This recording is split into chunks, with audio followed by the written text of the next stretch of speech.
Boys and girls, this is the Undisputed Era. Adam Cole, Kyle O'Reilly, Roderick Strong, and you're listening to Going In Raw, baby.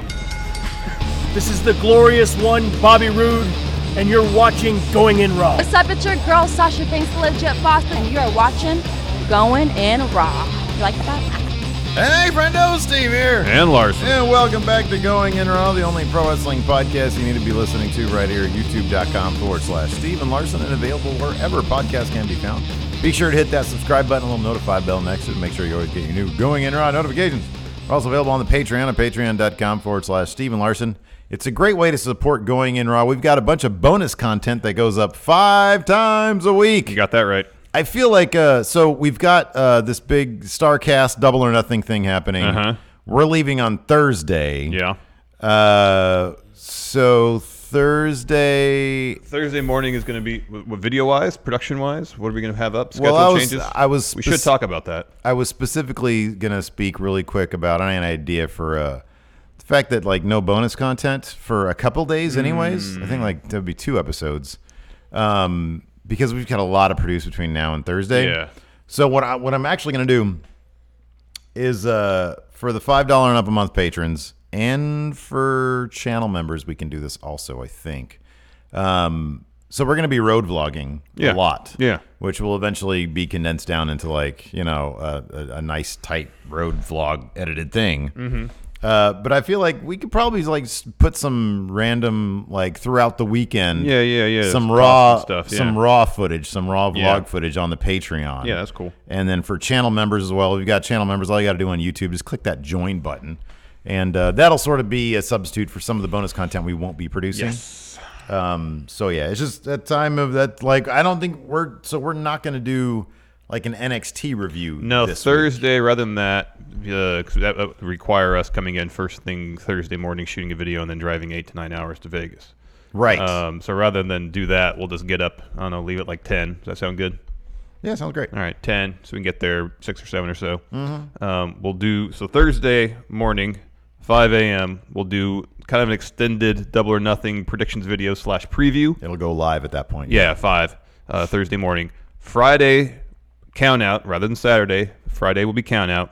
Saturday be Matt Chat, not Sunday. Saturday. So on Sunday, our Double or Nothing review will be up, probably in the afternoon at some point, because we're going to do it live at Podcast Movement Stage at StarCast. I would speculate it'd probably be closer to to the evening, perhaps. Yeah. Simply because the internet situation, we kind of don't know what the internet situation is going to be. Don't know. So at some point, I mean, it might even be as late as Monday morning. We just don't know what the situation's going to be. Yeah, depending what the situation's going to be, totally. So there's all that. A lot of people have been asking Friendo Fest. So Sunday morning at 11 a.m., like you've already mentioned, we're going to be doing our very first live in front of a studio audience. Mm-hmm. It's free for everybody. Mm-hmm. If you're in Las Vegas, the Tuscany Suites and Casino there in Vegas, Sunday, 11 a.m.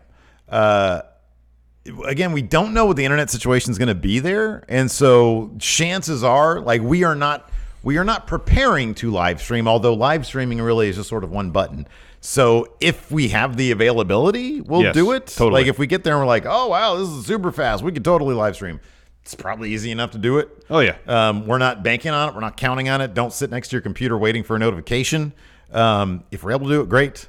If not, I imagine that's the situation. We'll get there a bit early on Thursday and Sunday before our live show, and probably the first thing I'll ask, well, 2 things I'm going to ask whoever's in charge of the tech thing is how we get audio from the main board to camera and to internet situation. Yeah, we quality, don't. Yeah, yay or nay. I was gonna see if we can sneak into, like, if we had time in the schedule, I'll sneak into somebody else's thing and just sort of peep and see what the situation is. Totally, yeah. Well, we can do that before ours. I think there's a 10 o'clock. No, I mean, like, the day before. Yeah, it's possible, like one too. of us runs over there, but I don't know. It's going to be a lot of, we'll figure it out on the spot, on the fly. Mm-hmm. So we usually do things. So why change now? Exactly. So let's talk about the 24. Wait, hold on a second. I got to read some new patrons first, because it's funny, man. This the episode last night did not do well in our community poll. I thought it was better than the week before. I was actually I'm glad you said that. I was actually really entertained by Raw last night. It's too long. I mean, if it was a good, tight 2-hour show, it'd be vastly more enjoyable. 3 hours is long. The in-betweens were at 36%. The nays were at 17%. And the yays were at 14%. I always get the feeling that if the nays outweigh the yays, the in-between, it sort of sways the in-between to like, yeah, it was okay, but it was not above okay. It wasn't above average. It was kind of mildly below average. Middling. Yeah. But in this case, I'll be honest, I thought even Brock as Money in the Bank champion, I thought that was the way to book our Money in the Bank holder. Well, there's two things. One, he was seemingly having fun. He was carrying that briefcase around like a boombox, which is pretty entertaining. And two, both Seth and Kofi, subtextually at least, were trying to get Brock to cash in on them just straight up rather than doing an opportunistic thing, probably because storyline-wise, they think that gives them a better opportunity to keep on those titles. So we do have a couple new patrons, Nikolai Harry and, cool, AC Slater. Remember him? Yeah, I remember him. Yeah. Mario Lopez, right? Yeah. Well, no, AC Slater. Well, but he played the character. Mario Lopez is a shoot name. Yeah, I know. I'm all about kayfabe when it comes to Saved by the Bell. You know, I've never seen an entire episode of Saved by the Bell in my entire life. There's a really great series on like YouTube or something. Never. Where it's I think it was on Funny or Die. I forget. It's called like Zach Morris is an asshole or something like that. I think I've heard about that. And it lays out a very clear plan or a very clear thesis, episode to episode, as to why that guy was like a total bastard. Sort of like I contend that Hulk Hogan was always a heel. Yeah, exactly. Yeah, mm-hmm. yeah. If you really pay attention and read between the lines, Hulk Hogan was always a jerk. You should do a video series on that. I've considered it. I have considered it. That's why we need more video essays. Yes. Anyways, I thought that Brock Lesnar last night, the way he was presented as Money in the Bank holder was unique. I don't think we've ever seen anything like that, because here's the thing. Even if it was, for example, Drew McIntyre, like the top heel basically in the WWE that isn't Brock Lesnar right now, if he's holding that briefcase and he did the same thing, it's not nearly the danger that Brock Lesnar is like a next level danger to not just in kayfabe the characters on screen, but to the audience who doesn't want to see him, but realize that it is a very, very distinct possibility that Vince McMahon will panic and put one or both of those titles somehow on Brock Lesnar. And so the specter of Brock Lesnar like appearing and hovering and literally circling the ring like a shark at the end of the episode, I thought was something that hasn't been done with Money in the Bank and couldn't be done with Money in the Bank unless the person's name is Brock Lesnar. Well, I think the flip side of that also, I mentioned earlier, is how both Seth and Kofi were reacting. They weren't waiting for him to do anything. They were being proactive, saying, hey, let's schedule the match, cash it on me in advance, so I'm at 100%. Yeah. Yeah. And it's not some opportunistic cash in, which means I'm going to take the L. Which means exactly. It's like a guaranteed loss right now. That I appreciate it, because I don't remember ever seeing it presented that way, where people are lobbying the briefcase holder to cash in on them. And Heyman made a point of saying that. He's like, well, you guys are out here, and he's understanding the change there. Mm-hmm. So I thought that was good. We can go into a bit more depth on that a little bit later. I'm going to bring up the notes really quick. And I thought there was other stuff. I thought that the... We'll talk plenty about the 24/7 thing. I thought that the third hour graphics presentation the whole presentation change. That's how they should do the whole show. This is what I like about it. Take it a step further. Shoot it like get some different cameras up in there. See, I like this though. Make it a little more cinematic presentation. Mick Foley came out and he said it's funny that they had him sort of announce this because it sort of got muddied with the 24/7 thing. But he said, specifically, the third hour of Raw needs to be more Raw. It made it sound like the 24/7 thing was just going to be all 20 or third hour Raw. Now, obviously, every week. They have had, exactly. It got muddy. Obviously, they have problems keeping people for that third hour. Yeah. I really actually like the idea of, because we've said, and you literally just said this moments ago, Raw really needs to be 2 hours. Yeah. I like the idea of you get 2 hours of Raw and then a third hour, which hopefully, if they carry this through and take its full potential, it's just a bit different. Yeah, it is. I mean, I don't know if a presentation change, a superficial presentation change, would be enough for people to stick around for a third hour. It's not. It needs to be more than that. But it signals that maybe Raw after dark. So, you know, something that's more, you know. But there have to be people are blading. There has to be actual changes. There has to be actual creative changes involved. Yeah, I know. In the third hour, which there wasn't, and I think it was Sean Ross Sapp had something in Fightful Select saying at this moment that's not the plan. It's just a superficial change. Yeah. But it was during the Miz Drew match that I really noticed it. It was like, oh snap. House lights are down. Yeah. All the graphics on the there's no graphics on the Titantron, save for like the lights that outline the individual panels. None of the flashy raw graphics on the ring LED. It's just a logo against a black background. If they can find a way to make I'm not going to say even a dramatic shift, but a noticeable shift with the way they tell stories beyond the superficial, but beyond just the way it looks. And I'm not even sure what that is. I mean, loosen up the language a little bit, let people blade. I honestly don't know. Everything in the third hour takes place in the parking lot. There you go. Set up a ring out there. Just backyard wrestling. Yeah. All of a sudden. Just something different. Cut to some Triple Mania match. Or just every town, the third hour they set up a ring in a really tiny venue. Remember that guy got cracked on that table? Man. That Ray Reyes, that was rough. Holy. So I don't, just swap out the ring rope for no rope, like the blood sport stuff. That'd be cool. I don't know. I mean, that's up to them. They're creative. They're the ones who are creative. Yeah, they're not gonna do any of those things. They're probably not. But I do like the idea. I like the idea that things are kind of different now in the third hour, so it makes it a separate thing, more must-see. Here's the problem, though, is if they ever do that to the full extent they should, all first blood matches, and it's effective, then I'm just gonna want all of Raw to look like that. Like if they bring the house lights down, give it more of a house show feel. But then they'd be wise not to give that to you, because then it's like, no, you have to anticipate it. Ooh, things are going to kick up a notch. But what if the ratings, all titles at that point, ratings for the first 2 hours of Raw are middling, and the third hour is through How the about roof? This? Yeah, then they're gonna do the whole show like that. Yeah. How about this? The third hour, which would be smart. The third hour, all titles are now scramble titles. There you go. Open challenge every week. They're all vacated. Whoever the title holder is then has to run. He's open season. Everything's 24/7 now. Yeah. I don't know. It's a good first step, but I think at the end of the day, they need to really adjust photographically how they shoot the show. Mm-hmm. Get with the times. Do something different. Yeah. We see these indie promotions. I think Defy, Beyond, they shoot stuff pretty cinematically. Yeah. You don't need DSLRs to do that. You can get cameras that will give you the same image quality, some depth of field going on there, so it doesn't look like your average boring wrestling show. Mix it up a little bit. Mix up how you shoot stuff, the angles you use. I just think a change like a heightened intensity in story. I think that's the thing, right? Well, it will be the thing, but I mean, they're not going to shoot something like it's Nash Bridges, man. That's kind of how they shoot it now. Nash Bridges had plenty of depth of field, man. Okay. I was just thinking of Nash Bridges, because didn't that used to Raw would go off the air and Nash Bridges was on? And only if it were reruns. Nash Bridges on CBS. Didn't they have reruns on USA? Maybe. I don't remember. What used to Silk Stockings. Was that after Raw back in the day? I think so. Was it? Pacific Blue was. Pacific Blue. Mm-hmm. Yeah. No, I was thinking Nash Bridges because Stone Cold's on Nash Bridges. Shawn Michaels was on Pacific Blue ones. Nash Bridges is a bigger deal. He was on CBS. Well, Don Johnson was on Nash Bridges. And Cheech Marin. Yeah, man. Cheech Marin.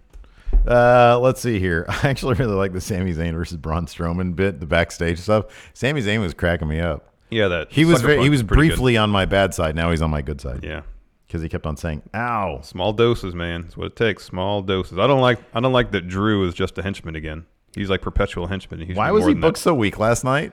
Why was he booked so weak last night? That was weird. Yeah, I don't like Miz was putting him in the figure four and he was selling it. Yeah, no. That was weird. He should He even looks shorter for some reason. Well, Miz is actually taller than you think. That's the thing. It's like you think that Shane and Miz shouldn't be as tall as they are, and they're actually kind of comparable in size and height to Drew. And Drew standing in between them, I'm like, why does he look so pedestrian right now? Yeah, he's only a couple inches taller than either of them. We're used to seeing him tower over everybody else. Cesaro got a rebrand. Yeah, that music's no good. A fresh coat of paint. That music's no good. He's still wearing his Thiebar trunks, though. He did this. Yeah, he still had the logo with the Sheamus stuff. Yeah. So he needs new trunks. That music's no good, though. Yeah. Well, I mean, How middle of the road this for a is- not middle of the road talent. you know, I don't even remember what the music was like. That's how bad it was. Yeah. It didn't sit with me or anything. But a fresh coat of paint for anybody, I think Cesaro deserves it. Because it establishes, hey, this I'm at guy a bar is, now. Yeah, totally. We're going to start looking at him more now. Again, though, he needs a better theme song. Theme songs are, as we saw with Bob Roode, they can help define your character. Or They totally, can actually totally, define completely your define your character. character. Don't care about that. Let's see here. And then, oh, man, Alexa Bliss walking to the ring with her I thought Nikki Cross was amazing last night. Yeah. And Alexa Bliss walking to the ring, she like rips off her stuff. So she's ring ready, and then she just grabs a cup of coffee and heads down. Oh, that was awesome.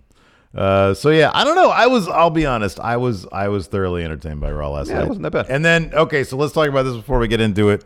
24/7 title, What Larson. an ugly belt. That is we should really do count out this All week. right. Top 10 ugliest titles ever. All right. I don't know where that's going to land on the High. list. Probably pretty high. This is ugly. Yeah. But it's fitting because the 24/7 rule is basically the hardcore, like the PG version of the hardcore Yeah, it title. totally is. I think it's terrific. I think it's great. It's fun for comedy bits, and that's fine and well. But of course, it's not gonna be used for any significant storytelling. No, opportunities. nor should it be. It's okay. We don't need that. We need some like spontaneity, some silliness, and it gives. Look, if you're in the 24/7 division, which is just a loser's locker room, Yeah. it's not gonna. If you have like a good offer, like for some good creative and decent money and all elite, it's not gonna keep them from going there. No. But for the people who are stuck in long-term contracts, it keeps them on TV or on their YouTube. It keeps them as part of something that's fun. Yeah. Because more matches really need to be determined via scramble. The thing is they just put the title in the middle of the ring and people scramble for it. A scrum. Oh man, I love that. My dad and I used to play scramble. My mom hated it because my dad would like have a $20 bill and he'd like throw it on the ground and then he'd like try to keep me from getting it.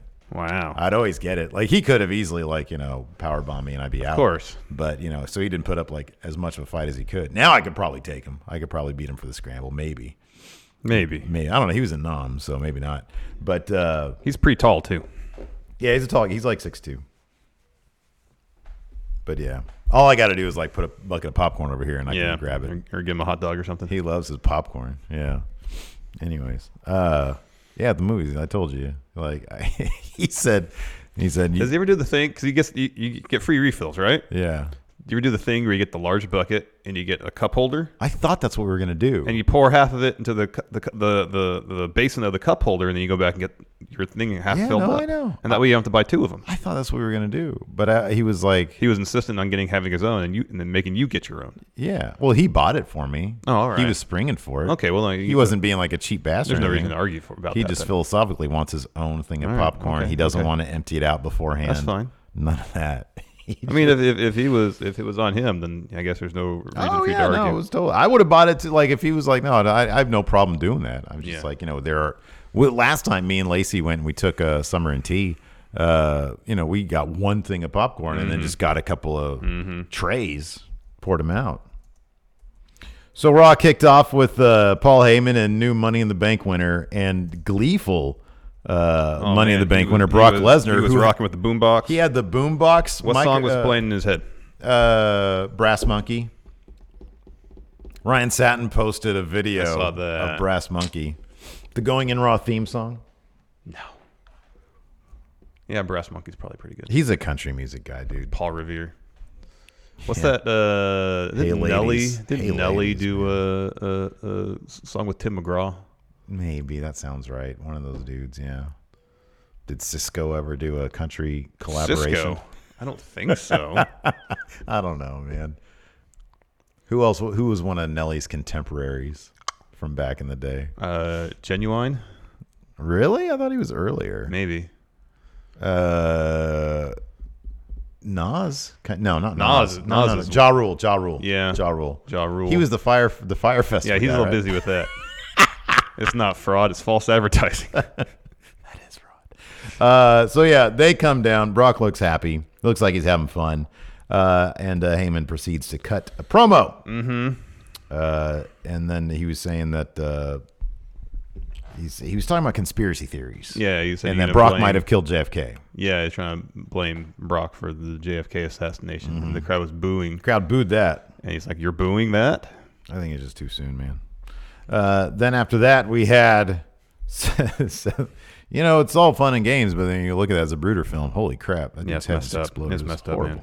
Anyways, Seth comes down the ring. And he wants Brock to cash in tonight. Do it, you coward! Yeah, do it, you coward! Essentially, and then Heyman snaps back, and then says something like, While you don't want Brock to wait, sort of like you had to wait 7 hours till your girlfriend main event at WrestleMania, the spot that you wanted. Oh. Dang. So Seth charges towards Heyman. Brock gets in Seth's face. There's a bit of a stare down. And then Heyman gets on the mic and says, well, Seth, why do you think you're even worthy? Maybe Brock will cash in on WWE champion Kofi Kingston. Yep. That brings Kofi to the ring.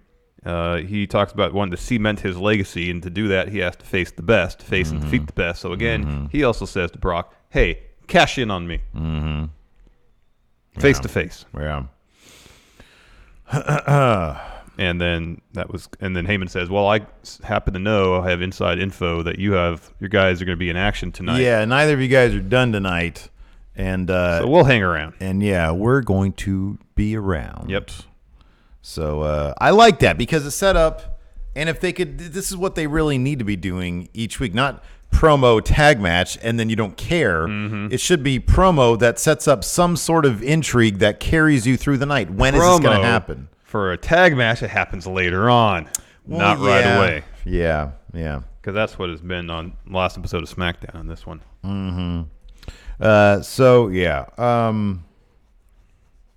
After that, we had a shot of Mick Foley arriving at the arena. I don't know if it was during this shot or a later one where you saw like a glimpse of green on that ugly title. Yes. But he was carrying the title with him. Next up, we had Sami Zayn and Lashley hovering at the gorilla position, and Sami was asking Lashley, what was he asking him to help him out with Braun, I guess? Yeah, pretty much. Yeah, okay. Because he was trying to appeal to him, saying, hey, you have a match against him at Super Showdown. Oh, that's right. Like together, essentially, we can soften him up. And Lashley was sort of, no, I'm good. Yeah. After that, he just stood around and glared a lot. Yeah. We had Seth and Kofi backstage. They were talking about their current predicament. What's Heyman getting at? What does he mean we're still going to do? I like this. I like that the two big champion guys are sort of in the same boat of dire straits. Totally. I thought it was cool. I don't know. I like it. And here's the thing. I'm sure they did. I sort of tune in and out of like what commentary's actually saying. Yeah. I think when Roman came down, did they start talking about the wild card rule thing? Yeah, I think Michael called this like, oh, here we go, wild card rule. See, I thought that is awesome. That's actually pretty cool. I thought that, we all kind of get it. You need the big stars to be. Just stop saying wild card rule, I won't care who comes and goes where. Yeah, no. I honestly won't. You can have 10 people come and go on Raw and SmackDown. I don't really care as long as you kind of adhere to make sure everybody gets some time in the spotlight. Yeah, totally. And I'm fine with it. So they can stop saying wild card rule. Roman is Roman. He's above brand. Yeah, he just goes where he wants to go. Yeah. Big dog goes where big dog wants to go. But I thought it was fine. So they run into Triple H. They're like, he'll give us some answers. He's like, you're in a tag match, main event against Baron Corbin and Bob Lashley. Everybody's favorite, Baron Corbin and Bob Lashley. It's your main event. Main event players. Those guys are main event players. Main event players, yeah. Next, we had Sami Zayn taking on Braun Strowman. Sami immediately, he is just petrified with fear basically during his entrance. Braun comes to the ring. Immediately, Sami flees. Sami's facial expressions were so great. Oh, man, he's a great actor. Really good, yeah. Braun chases him. They end up backstage where Braun meets Bob Lashley. There's a stare down, and Sami runs in from out of frame and sucker punches Braun. I love a good sucker punch. Yeah, I know. It's awesome. Anyways, he yelled something when he did it, too. Something like, take that, or something silly. Yeah. He was saying all sorts of hilarious things while he was getting his ass beat. Braun more or less no sells it. Instead, just tosses Sami around backstage a little bit. Again, there's another stare down with Bob Lashley. Braun and Sami brawl backstage through the gorilla position area to the entrance ramp. And then we cut to the ramp, and Braun is carrying Sammy back towards the ring. Sammy gets out of it, sends Braun into the ring post not once but twice. Third try, doesn't work out. Back in the ring, Braun goes for like a spear. Sammy gets out of the way. So Braun hits the ring post. Bell finally rings. Match starts. Yeah. Sammy goes for a haluva kick. Braun responds with a lariat, and then he wins with a power slam. Yeah. But I thought that was a really entertaining from front to end. Yeah. So that was good. It never got boring, that's for sure. Yeah, exactly. And if you can keep that going throughout the show, then you're good. Then you're good certainly to a go. consistently enjoyable I didn't episode. even mention the fact that we got an actual long Usos versus Revival match last night, which I thought was awesome. But yeah, anyways, It still felt like they were just kind of scratching the surface of what they I know. they could do. 15 more of those, man. After that, we had a Lars Sullivan interview, which I don't remember. Oh, he comes down, and Charlie He walked out on that. instantly throws to a video package saying, let's take a look at all the carnage you've wrought here in WWE.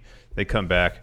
She asks him a question before he can answer. Lucha House Party run in, attack him, send him out of the ring. Eventually, Lars lays out all of them, culminating with a freak accident on Lindsay. And then he's setting up Lindsay for the running sit-down powerbomb. But then Lucha House Party pull Lindsay out of the ring. Yeah. So this is a feud we're getting for a while. I caught the back end of this. Yeah. Whatever. Lucha House Party deserves better, I think. Yeah, they do. I think they deserve better. They deserve better. Are they going to be opening 205 this week? That's a safe bet. For people who watch this show and don't watch 205, you'll never know. Because we're not I don't even know if I'm going to review watch this 205 live this week since we're not doing a review on it. I might catch up on it at some point.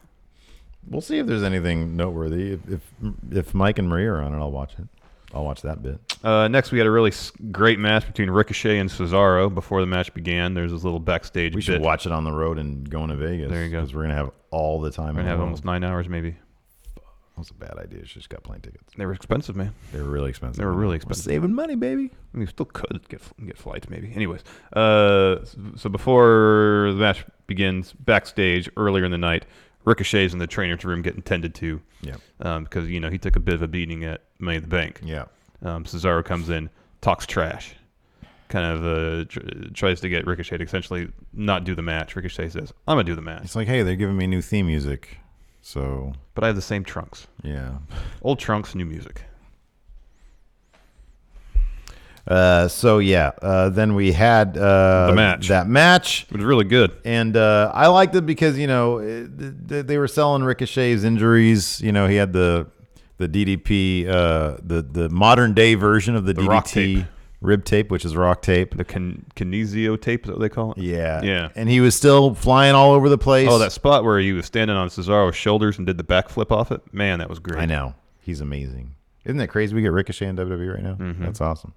I hope this is a feud that goes a while because I love both these guys. Cesaro ended up getting the win with his Gotch neutralizer. Yeah, he was working over Ricochet's back the whole time. So Yeah. maybe once Ricochet is fully mended from his back injuries, they'll have another match and maybe he'll pick up a win. Do you think poor Finn Balor is going to show up on SmackDown tonight? Yeah, They of course really he need is. to give him the day off. Man, he took boy. There was 3 spots right in the back, man. I don't know why they did Him, that. Mustafa Ali, and Ricochet should have all taken the nights off. And Andrade, too. And Andrade. Next, we had an AJ Styles interview. He was asked, now that you lost to Seth, what's next? And he goes, it's back to square one. I was back to square. I gotta look at the drawing board and then draw on it a picture of me Back with to square one. back and in a square with the number 1 on it. Phenomenal one. And then he puts over Seth as being good. Oh, he's so good. And then Baron comes in. Hey, you're not great like me.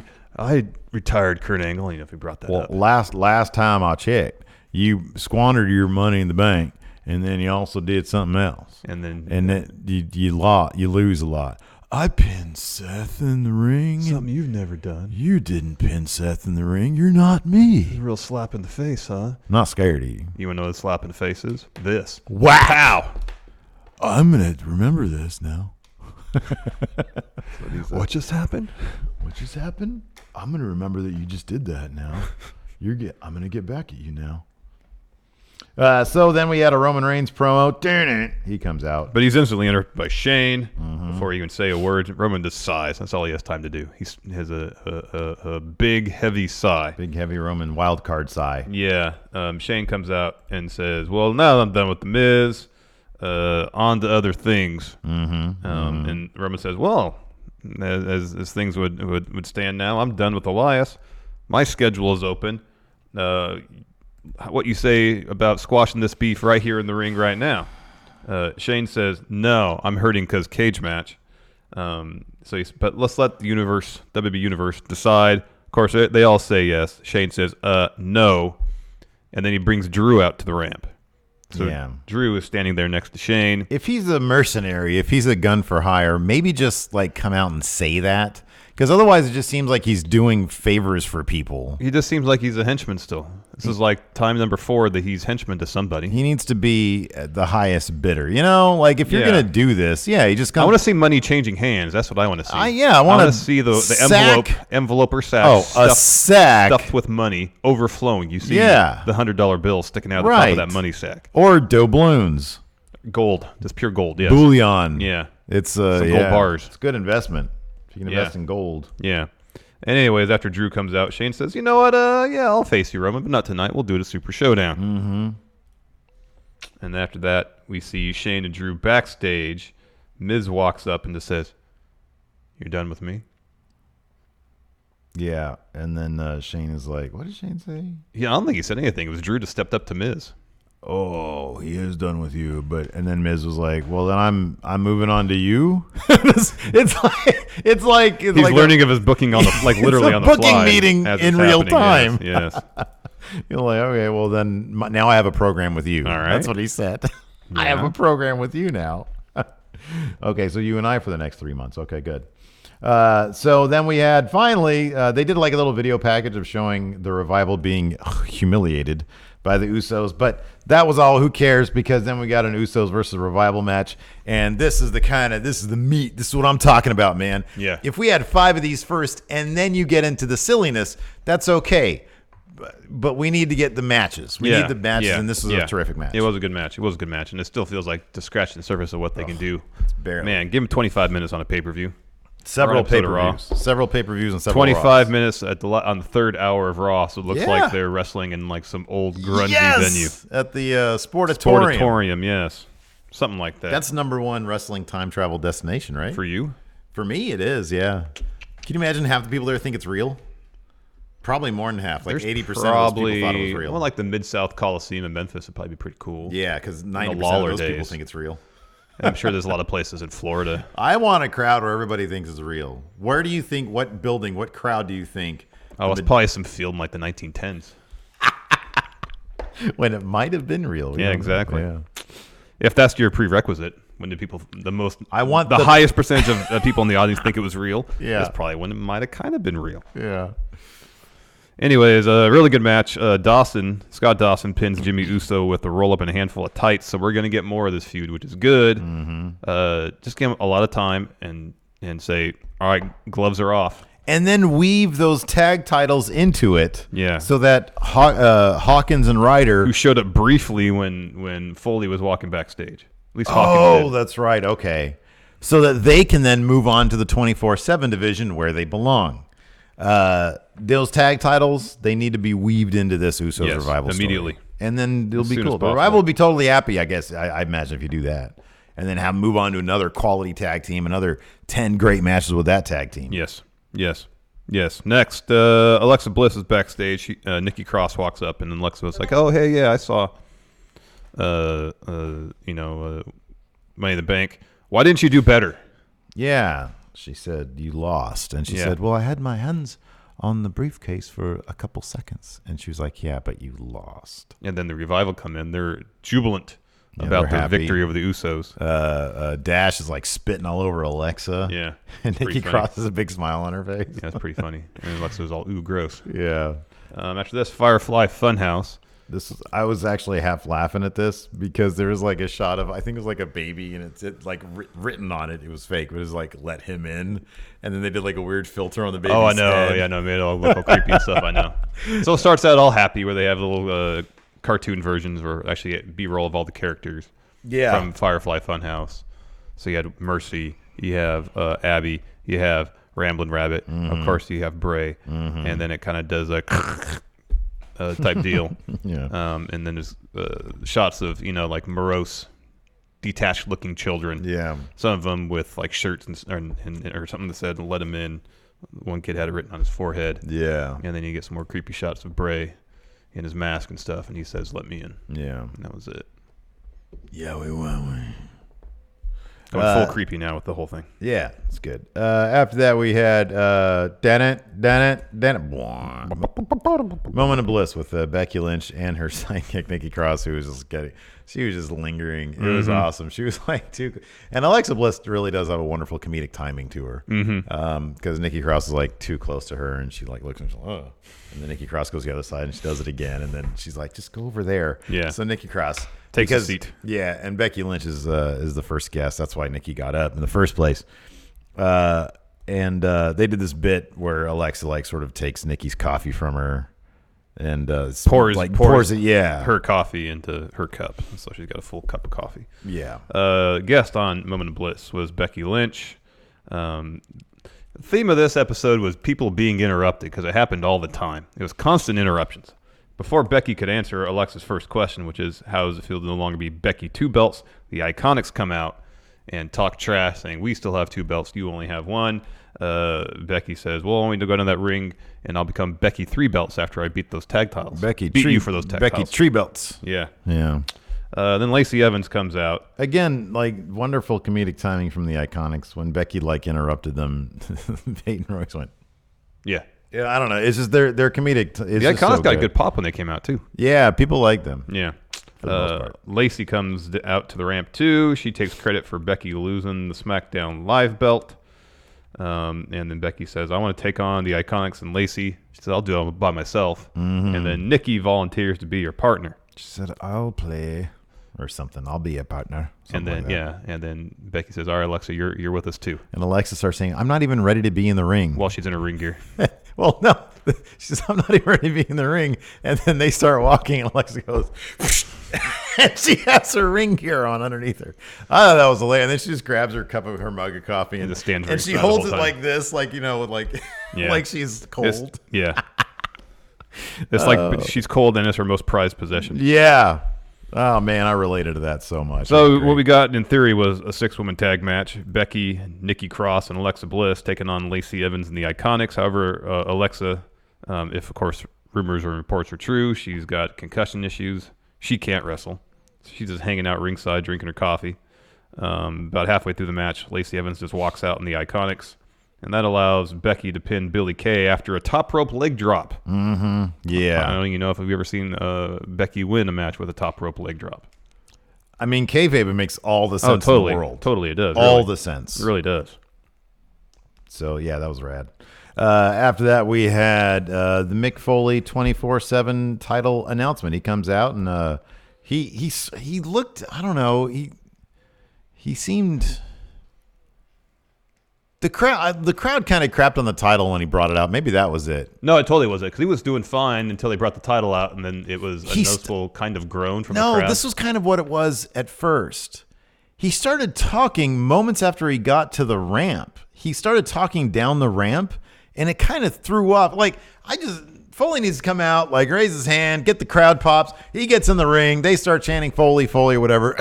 And then he can get into it. He started like talking on the ramp, and he just seemed underwhelmed by being there. He mentioned that on Twitter when Elijah, what's his name, the Pope from TNA, Burke. Yes, Elijah Burke tweeted at him why did no one really get into the belt? And Foley responded. What did he say? He said he more or less said I didn't get the belt over with my promo. That's more or less what he said. Well, that's awesome that he takes responsibility, but he also was saddled, I think, with talking about the Raw third hour thing. Yeah, there was too much stuck in it. And if he'd said, if it were structured in a way where it's like, okay, well, I'm here to do a couple things. First of all, which he kind of did, because he started out talking about how Raw needed to be RAW Raw again. Yeah. What you really should do is call a third hour the War Zone. I know. But they're not gonna do man, that. I totally agree. They're not going to do that, though. Yeah, they don't even like War Raiders. No. The experience zone. I know. The Raw zone. Anyways, so he kind of talked about that. Then he got the title, and then he kind of circled back to making Raw edgy again, essentially. That's actually not a terrible idea. Like, they start the third hour with a new graphics music package and pyro. The one from the Attitude Era. Yeah, that one's still the best Raw song. So I think that was a thing. And now if he talked about, hey, we're going to do something different in the third hour Raw. All right, end that sequence. Now, to kind of kick things off tonight with this whole new era of Raw third hour, here's this belt. If there was a clear delineation between the two segments of the promo, it would have been more effective. But I think it was when he pulled that title out of that sack, and everybody was kind of like, You could tell he was a little thrown off by that. Yeah. Because he stumbled over his words a bit. Yeah. I don't know, man. I think that because a lot of people are, funny thing about the original hardcore title, it wasn't meant to look cool. It inherently did. Yeah. It was meant to be a piece of garbage. Yeah, it was meant to be a piece but of it garbage. Just looked, but the fact that it was an old world title they taped together, just the idea of it was pretty interesting. Like duct tape and like broken stuff looks kind of, inherently just like kind of looks cool. It was distinctive. It was different looking than anything else going on. And this is a horrendous looking belt. I mean, part of it is, it's just the title is so ugly. Yeah, it's horrible. And people want cool looking titles. But it's ugly. WCW's hardcore title. That's so ugly. Gonna have a good list today for a count out. Good. So then he says this will be. He says, and not only is this going to be defended by the Raw roster, the SmackDown roster, the NXT roster, 205 Live, 205, and NXT UK, and maybe even a legend might come out of retirement to challenge for this title. I don't know. Maximum unpredictability. That's what they're going for here. Vince was watching either old hardcore stuff or some DDT Pro stuff with the heavy metal weight. Iron Man heavy metal weight. There you go. Yeah. Yeah. In any event, I think it's terrific. It's a lot of fun. He laid the title down on the mat and he says, "We're going to start with a scramble." Yeah. So anybody who wants to come out and get it can get it. I do hope that, and I imagine it would be intergender as well. There's plenty of creative ways. Yeah, because he said anyone. Yeah. And with a very distinct pause right there. Mm-hmm. Anyone can win this title. I do think that on its first night, it would have been nice to see like Nikki Cross running around with all the guys, because then even if she doesn't win it, it's like, okay, so this is anyone, and it is because a lot of people had that question. Could it be, intergender as well? Can it be cross-gender? Yes. Men's and women's division? Yes. And they would have settled the argument right there. Yeah, exactly. Yeah. Yeah, totally. In any event, that's what happened. The loser locker room came running out. Yeah, sprinting out to the ring, totally. And many people are putting their hands on the title, but the first person to claim the title was Titus O'Neil. Mm-hmm. I think that's a wonderful choice for first person. He does all sorts of great. Go down in history as the first 24/7 champion. Yep. And we had Eric Young. Sorry, didn't mean to interrupt. We had an Eric Young sighting, his first sighting on Raw. Hadn't seen him yet. He had a good moment with East. Was EC3? Yeah, he had a moment with somebody. There was that bit where the club both put their hands on it and they're like fighting over it. They were arguing over it. Yeah. And then EC3 laid him out, pushed him out of the ring. Yep. So Drake has the belt, drops it. Titus picks him up, throws him on to everybody else ringside. He takes the belt, starts sprinting up the ramp. Yeah. Then Bob Roode runs out. Yeah, he rolls him up and gets the pin right there. He's the new champion. He runs backstage. So from then on out, we have a Benny Hill-esque situation. Pretty much. So the next shot is Bob Roode running backstage, hiding behind a road case, while 10 to 12 other wrestlers run past him. So he doubles back and goes the other way. Yakety Sax is playing. Pretty much. You overcrank it a bit and play some Yakety Sax. Perfect. Total screwball comedy segment. Mm-hmm. Yep. And then let's see here. Then we had Miz versus Drew McIntyre. And then that's the beginning of the third hour. So they had changed the color, like it's all like the it happened during lower graphics. It happened during the scramble. So scramble. Okay, they got rid of all the. I just thought they did that because it was a scramble and there was just too much going on, so I just wanted to focus on there. But I really noticed it. Yeah. When Foley came out, was it the beginning of the third hour? Yeah. When that would make sense. I rewinded back, and when he came out for his promo, they had the full Raw graphics package on everything. Oh, okay. And I think once they started to scramble is when they went to interesting. the dialed back. That's interesting. Because I noticed because somebody was like, "Hey, did things change?" And then I saw Drew McIntyre's lower third, and I was like, "Oh, that's cool." Yeah. But I thought to myself, "Crap, did I miss them announcing that or them doing that?" But no, apparently I caught it. No. So Drew McIntyre versus Miz. And yeah, the whole presentation changed a bit, and I thought it was cool. And then, but yeah, Drew kind of needed Shane McMahon's help a little bit. Actually, quite a bit. Yeah, like Shane was out there, he started really dicking with the Miz, and then he sort of got his hands on him while the ref was distracted outside the ring and rolled him back in. Miz gets up and eats a Claymore. Yep. And he eats the pin. Yep. So Drew wins, but it's I don't know, man. It's not the strongest victory. I just feel like Drew, they're really doing him a disservice. I feel like Drew is the heel version of Braun Strowman in that he's kind of just there, and he should be booked a lot stronger, and he should be kind of in a title scene, but he's too big for the IC or US title scene. Yeah, I know. But even that is something. Yeah, I know. It's better than kind of what he's doing now. Yeah, it's not inspired stuff that they have with Drew McIntyre going on. No, not at all. After that, we had Corbin and Lashley talking backstage, and then Robert Roode, bumps into them, and he runs off. He's like, "Hey, you didn't see me," or something like that. Yeah. That's pretty funny. It was pretty funny. After that, we had a Seth Rollins and Kofi Kingston interview with Charlie, which was punctuated by Kofi Kingston doing his hip dancing thing. And I think he was legitimately making Seth laugh right there. Yeah, I know. Because he's like, "And then I'll still be your WWE." Well, then afterwards he goes to Seth and says, "Let's see those hips." Yeah, he said, "Come on, Seth, let's see." And I think that was improv. Yeah, I think so. Because Seth literally didn't know what to say. He just shakes his head and walks out. And he out. started laughing and walked off. It was pretty great. I thought that was great. That interaction is terrific. Kofi is a breath of fresh air with that title. Man. He really is. Hell yeah. After that, Ray. Oh, I didn't see this. I saw the Samoa Joe promo. I didn't see the thing. Ray apparently has a separated shoulder. Yeah, they did a replay. They just showed some highlights from their match and okay. Rolled the finish and kind of did a thing where they showed the finish and Joe's one of his shoulders were up, and then also mentioned that Ray apparently suffered a separated shoulder during the match. Do we know if that's real or fake? I'd read beforehand that he had suffered some sort of injury. Oh wow, okay. During that match? Okay, interesting. So then we had a Samoa Joe selfie promo. And he's like saying, "Hey, Ray, you're an honorable man. You're a good, loving husband and father. Be a good role model for your kid, and give me back my U.S. title when you didn't beat me." Yeah. After that, Robert Roode is in the parking garage, and he runs into R-Truth, who is getting his car ready to go.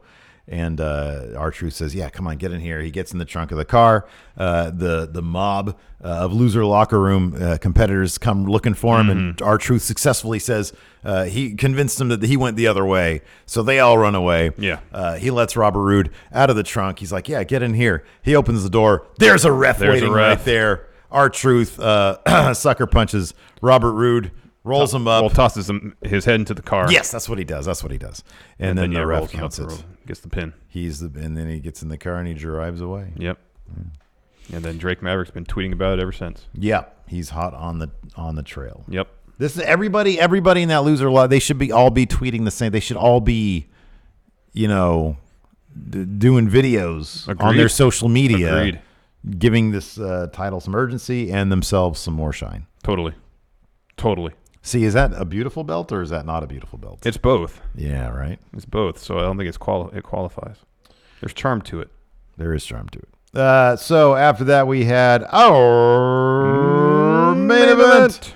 Kofi Kingston and Seth Rollins versus Baron Corbin and Lashley. Of course, the thing that I really liked about this match was the specter hovering, the looming threat of a Brock Lesnar cash-in.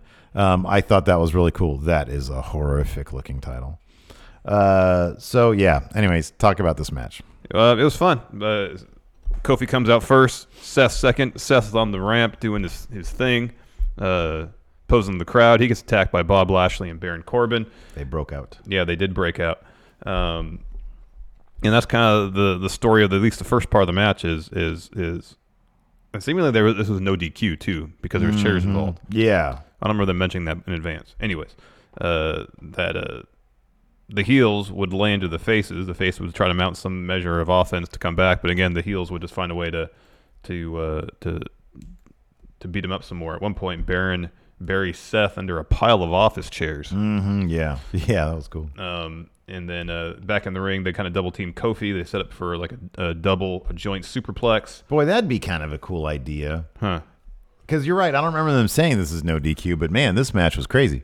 No Third DQ hour matches, yeah. Third hour, all no Rule DQ book out match. the window. Yeah, right? Yeah. How cool would that be? Yeah. Unless they otherwise dictate, this match is going to be under normal rules. Yeah.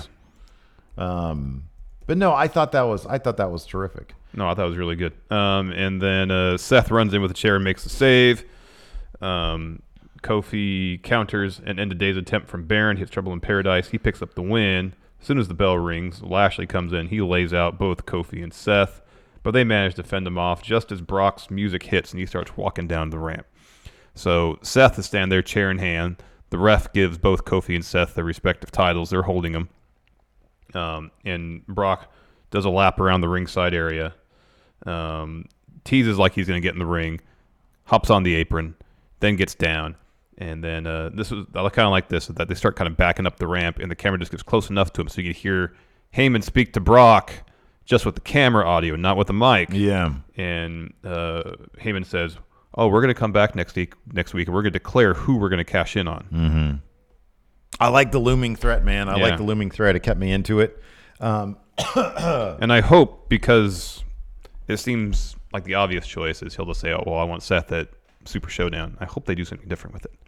I mean, is there any precedent for him saying, and this would be terrifying, I want both of you, all titles on the line? I don't think that's ever been That's done. never been done I don't think before. it's been done. But, I mean, given that Paul Heyman, even in this episode, and we all know he's a master negotiator, he is a master politicker backstage, given that there was just recently, very recently, a triple threat WrestleMania match where all titles were on the line. Yeah.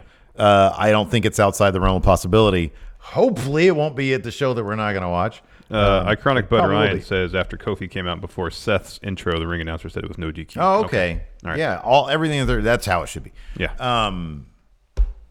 So one thing that I really liked about this episode also is that I think so we all have this perception, because the WWE pushes the perception that the Universal title is top title. Yeah.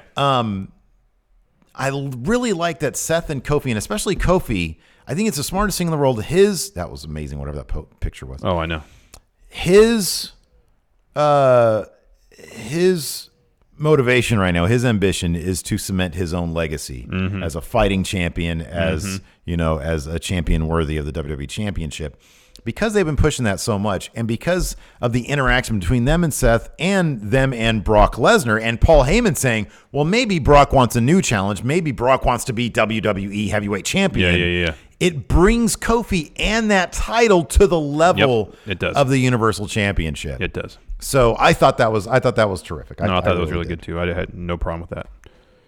Do you want to do a SmackDown preview, Yes, Mr. Lawson? let's. Mr. Lawson, would I you already like have to it up, do too. a SmackDown preview? The New Day present Big E's Welcome Back celebration. That makes me very happy. Yes. He's back. After spending the past month on the shelf and Twitter following knee surgery, Big E has returned to SmackDown Live, and the New Day could not be happier. In fact, WWE Champion Kofi Kingston and Xavier Woods are throwing a celebration you won't want to miss. What do they have planned to welcome back their friend? Find out when SmackDown Live kicks off at 8 Eastern on USA. What will SmackDown Women's Champion Bayley say in exclusive interview? Bayley stunned the world at WWE Money in the Bank, first by winning the women's ladder match to earn the contract for a guaranteed championship match, then by cashing in and defeating Charlotte Flair to win the SmackDown Women's title mere moments after the Queen dethroned Becky Lynch. That was both a sentence and a paragraph. Now that she's at the top of Team Blue, how will Bayley start her reign? We'll find out during an exclusive interview with the new champion. Roman Reigns and Elias clash in a WWE Money in the Bank rematch. Though Elias smashed the guitar over his back before their match on Sunday, Roman Reigns would not let the crooner escape WWE Money in the Bank unpunished. The big dog floored Elias with a Superman punch on the entranceway and followed up with a ring-rattling spear to pick up the victory. However, the score is far from settled between the two as they collide in a WWE Money in the Bank rematch on SmackDown Live. To make matters more complicated, Reigns' WWE Super Showdown opponent Shane McMahon will be in Elias' corner, who will walk out of SmackDown Live victorious. Roman Reigns. Next. Ooh, perfect. Who will bring the 24/7 championship to SmackDown Live? WWE Hall of Famer Mick Foley came to Raw last night to make a major announcement, unveiling the WWE 24/7 Championship, a title that can be won and defended at any time, day or night, as long as a WWE official is present. It was chaos from there as Superstar scrambled to the ring to become the first champion. Titus O'Neil earned the unique distinction after emerging with the title from a frantic scramble for the championship. However, O'Neil didn't make it out of the arena with the title. First, he was defeated by Robert Roode during his celebration. Roode, who spent the rest of Raw on the run from his fellow superstars, was dethroned by SmackDown Live's R-Truth, who hid the Glorious One in the trunk of his car to throw the chasing superstars off his scent. A waiting referee in the passenger seat gave Truth the opening to pin Roode and claim the title for himself. Will Truth make it to SmackDown Live as the champion, or will one or more superstars take hold of WWE's newest championship? Will Daniel Bryan's tag team revolution continue? This is a really well-written preview. Yeah, it's pretty good. And there's no credit here for the author. Daniel Bryan's promise to change tag team competition hit a bump in the road during the WWE Money in the Bank kickoff when he and Rowan lost to the Usos in a non-title match. A strangely meditative Bryan was interviewed after the battle, during which he promised to stand up and reevaluate his revolution. Will he show the results of his reflections? Find out on SmackDown Live tonight, 8/7 Central, USA Network. Ooh. So yeah, it's pretty decent. That was actually a pretty decent preview. There's a new review of Fun Wrestling up from the Raw Observer. Uh-oh. Apparently the bot who writes the WWE previews is learning at an advanced rate. Pretty quick rate. Let's answer some questions, Larson. Yes. Let's see here. Snake Sosa, 3-time TV, says, do a Periscope on the road trip, which could also cover an NXT review. We have like a lot of stuff to do, so I'm not even sure I'm going to watch NXT. Yeah, no. We got Count Out we're going to shoot today along with Overrun and something else real quick like, and then tomorrow we got to do SmackDown recap. We got to do our Double or Nothing preview / predictions, and then we got to do Matt Chat. I have to whip up some new prints also and take them to Staples today. So it's just one of those wonky weeks. It's going to be a lot of fun stuff coming out of it. Yeah. It's just going into it. But there's got to be sacrifices. Yeah, I'm sure we'll do a road vlog though. Are you going to get? You mentioned earlier you want to get one. Already ordered. Oh, nice. Okay. Yep, already got it. Cool. So yeah, we'll have some stuff. I don't know what it's going to be. I might try to Periscope the Double or Nothing live thing. We'll see. We're because Periscope is really, it's like a really easy. Yeah. Doesn't take up a lot of bandwidth. No. Let's see. Can you port a Periscope to YouTube and have that be the episode? What's that? So can you port the Periscope to YouTube? Well, yeah, I could also try to just do like a YouTube live thing, because I mean you can do that. Yeah. So, but I don't know. I don't know what kind of quality it would be. Yeah, I don't either. We'll see. We'll figure it out when we get there. Yeah, totally. Like I said, there's going to be some bumps in the road because it's a different thing, but there's also going to be a lot of fun stuff coming out of it, stuff you wouldn't usually see on the channel. Let's see here. In Discord. Oh, here we go. Super chats. There's a lot of people talking about Wendy's Twitter account. What's Wendy's Twitter account doing? They said they want to win the 24/7 championship, the first restaurant. Wang Choco enjoyed the hour 3 presentation shift. Thoughts? Yeah, I liked it. Make the whole show that way. Jimmy Thomas says, I loved Michael Cole saying, it's like main event out here. I didn't hear that. That's hilarious. When did he say that? During the scramble, I guess. Wow. We forgot to mention this also. Becky Lynch, when she was on the top turnbuckle and Billie Kay, she was going to execute maybe a dropkick. I don't know what it was. But Billie Kay was like sort of stumbling. Becky Lynch, clear as day, come closer. Come closer. And the camera's like right on Becky Lynch. And the ref he starts hurting Billie Kay over. That's funny. Oh, that was great. Name redacted, message retracted. Thank you. Sean Lathrop with Tom Savini being with Bray and Lloyd Kaufman as FSCW tag champs with Toxic Avenger. What other director should do wrestling? What other director should do the wrestling? Well, how do you Isn't Zack Snyder like pretty jacked? I think Zack Snyder is he's in pretty good shape. Yeah, no, he's Michael Bay. He's in shape. Probably. I thought he meant who should direct. No, what director should do wrestling? Should be a wrestler. Here's what I would want to see. That's great. I mean, I don't know, Orson Welles. I think he could now. Well, no, he's dead now. But could you imagine him him versus Haystacks back in the day? Man, that'd been something else. Right? Yeah. I would love for them to bring in like guest directors to Oh, yeah, direct some totally, TV. totally. Have Aronofsky come in. Totally, that'd be neat. That'd be great. Dylan Haggett, is that 24/7 belt the ugliest in WWE history? I don't know. The Cena U.S. title might be worse. Yeah, that might That's be awful. the worst title. Awful. Brandon Garza, 24/7 made to boost views or house show tickets more. Yeah, I mean, I don't know. I think they just want more unpredictability and spontaneity. I think, yeah. And I mean, Overall. that should just boost interest, you know? So, yes and yes. Adrian C. Friendo, Double or Nothing pregame, beers before the show somewhere. I don't know if we'll have time to do it before the show. We're not going to have a lot of time, because we have to get from the convention center. We'll have to get from Caesars down to Caesars, MGM, yeah. which isn't that far. There's a tram that goes down the strip, down to Mandalay Bay, and that's right across the street. I believe Mandalay Bay right across the street from MGM. There's just probably going to be a big flock of wrestling people, so I'm not sure. Or we can just walk. It's not that far. Yeah. Well, even, I mean, my point is trying to arrange something and being at a specific Here's the time. thing, too. Yeah, go ahead. You can open carry on the strip. Oh, cool. Booze, that is. Yeah, sure. Yeah. I'm going to clarify. What about guns? What about Hope not. I want nothing to do with that. So, we'll probably leave StarCast Saturday around 3-ish. Yeah, sure. So we can take our time and walk down to the MGM. Grab a 6. Grab a beer, too, Yeah. for our trek. Yeah. And if we run across anybody along the way, then sure, we'll say I'm hi. not going to say no to a beer, No. if we're just milling about. Yeah. But we just don't know, like, the logistics, like, where, like, what's going to be most convenient. Trying to peg us down to a time and place Yeah. in that span is going to be kind of difficult. Yeah, but yeah. if you see us, by all means, Or if you're at if you're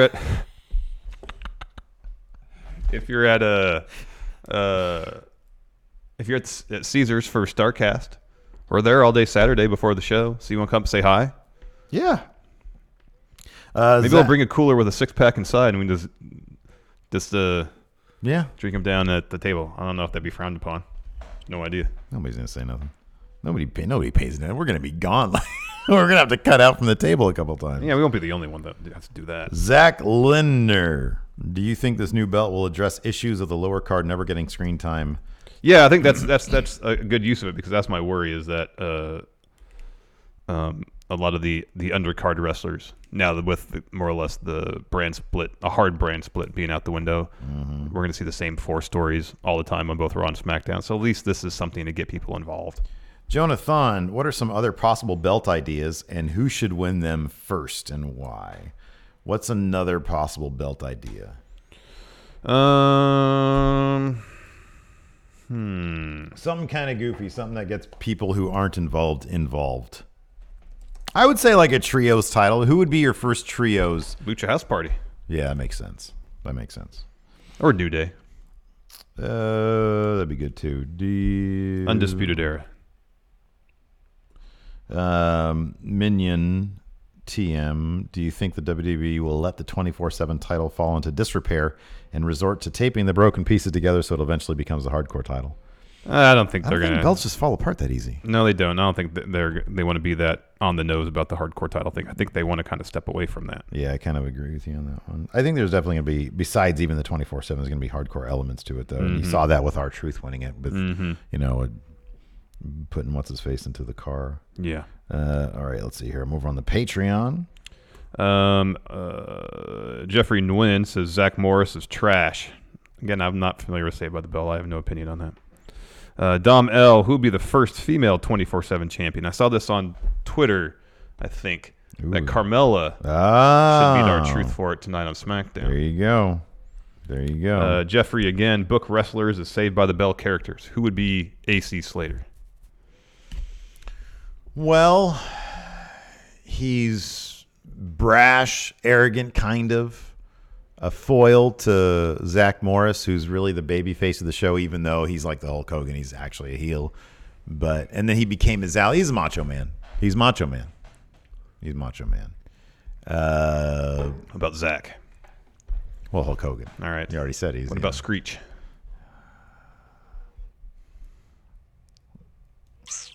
Who's somebody who's like kind of nerdy, but then ended up being kind of gross. Because I think he released like a sex tape. Yeah, sounds right. Brad Maddox.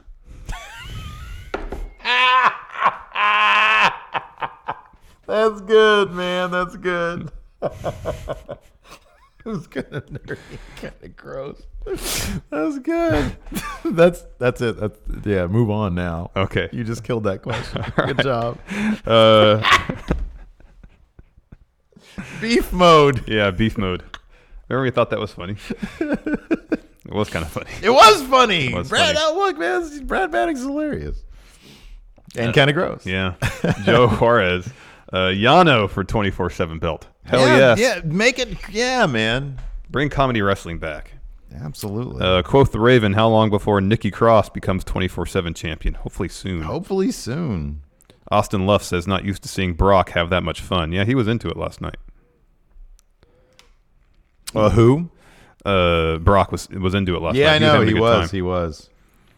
Toby Whittle, who is the first NXT UK wrestler to win the 24. Do you think that's going to happen? You think it's going to end maybe. up if they go to the United Kingdom next, yeah, someone will Give me will get it Cassius briefly. Ohno.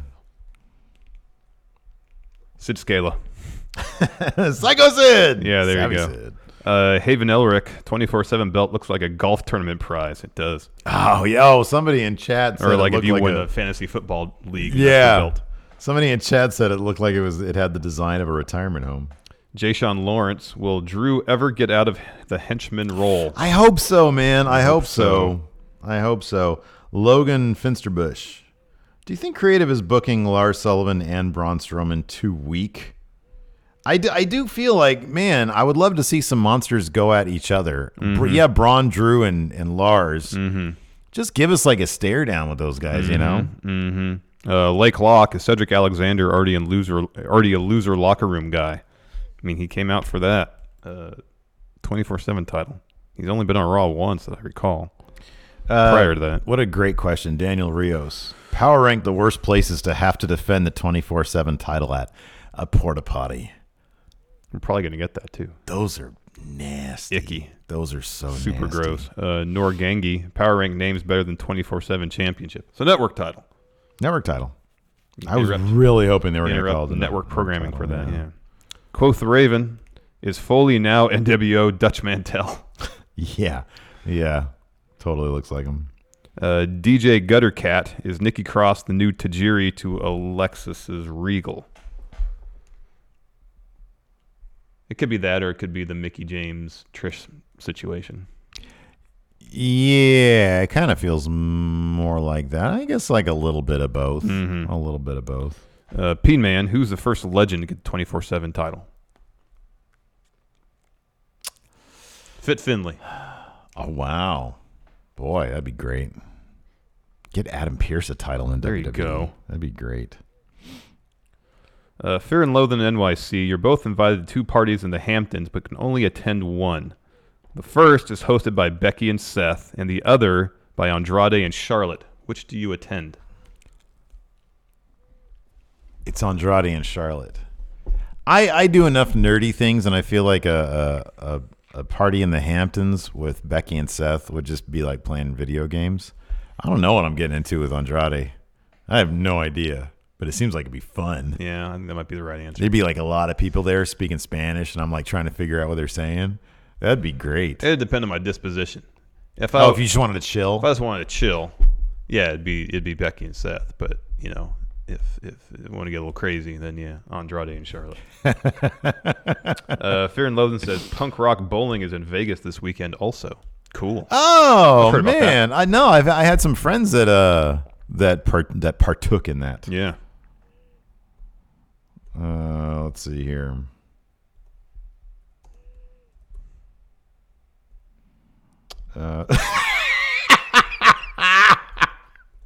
We'll end on this one. Ranch Dressing Wrestling, which, by the way, should be a YouTube channel because that's just a great name. Ranch, because it's Ranch with a W. Oh, that's great. Ranch Dressing Wrestling. What are the chances a Saudi prince is going to hold the 24/7 championship? I hope yes. I know. Oh, man, that would just be perfect in every bad way. Too much. It'd be too much. Alex C says if you go with Andrade, you might meet Roosh. Might meet Naito. Yeah, man. All sorts of LIJ people, man. That'd be great. Awesome. Anyways, all right. What do Moving we on. have on board for Overrun today? No idea. No clue. Do not know, but we do have a bonus episode. YouTube channel members, all you got to do is hit that join button, click the join button, and it's $5 a month. You get five. There you go. You get 5 bonus episodes every single week, and confirmed, we will be posting some raw vlog stuff Yes. during our time in Vegas. Of course, also at the $5 Patreon mark, you get that as well. Yes. So, check that out. We're going to be going live with that in about 10 to 15 minutes. Want to Correct. say thanks to everybody.